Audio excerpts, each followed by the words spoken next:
ताज्या आणि महत्त्वपूर्ण बातम्यांसाठी आजच माझा आवाजला सबस्क्राइब करा। आजचा हा माझा चौथा मेळावा आहे आणि गेली 4 दिवसापासून आम्ही प्रत्येक विभाग वाईज मेळावा करतोय आणि खरोखरच जनतेचं प्रेम ज्या मतदार राजा बंधू भगिनींनी भरघोस मत देऊन महाराष्ट्रातील सर्वाधिक मतं हे चिंचवड विधानसभेमधील माझ्यासारख्या कार्यकर्त्याला या सर्व मतदार राजांनी दिलं, त्याबद्दल मी त्यांचं सर्वांचं मनापासून पूर्ण व्यक्त करतो, आभार मानतो आणि असंच प्रेम असाच आशीर्वाद या पुढील काळात राहावा म्हणून आम्ही ऋण व्यक्त करण्यासाठी ऋणात राहण्यासाठी हा आम्ही आभार मेळाव्याचे कार्यक्रमाचं नियोजन केलेलं होतं।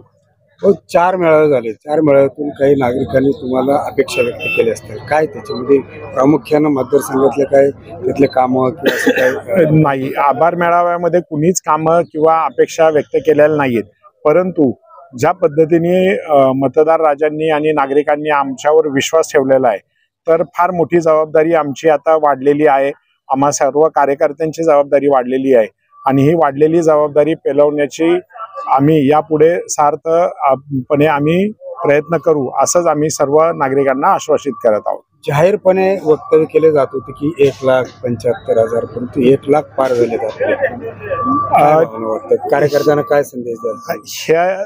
हे मतदान कोणाकडे ह्या सर्व वाढलेला मतदान आणि हा जो एवढा मोठा लीड आहे ह्याचं सर्व श्रेय हे मतदार राजा बंधू भगिनींना जातं, त्याचबरोबर आमच्या लाडक्या बहिणी या सर्वांना जातं आणि आमच्या ज्या मातृ संघटना आहेत, मग राष्ट्रीय स्वयंसेवक संघ असेल, बजरंग दल असेल, विश्व हिंदू परिषद असेल, प्रबोधन मंच असेल, या सर्व मंडळींनी मन लावून मागील 2 महिन्यापासून जे अपार कष्ट घेतलं या सगळ्यांचं हे कष्टाचं चीज झालेलं आहे। जगताप कुटुंब आणि चिंचवड गाव एक वेगळं नातं आहे, काय सांगा त्याच्याबद्दल? हा मला तर असं वाटतं की मागील अनेक वर्षापासूनचा आमचा हा ऋणानुबंध आहे आणि हा ऋणानुबंध या पुढील काळातही असाच तेवत राहावं अशीच सदिच्छा आणि शुभेच्छा मी या सर्व मायबाप जनतेला केलेली आहे। And press the bell icon.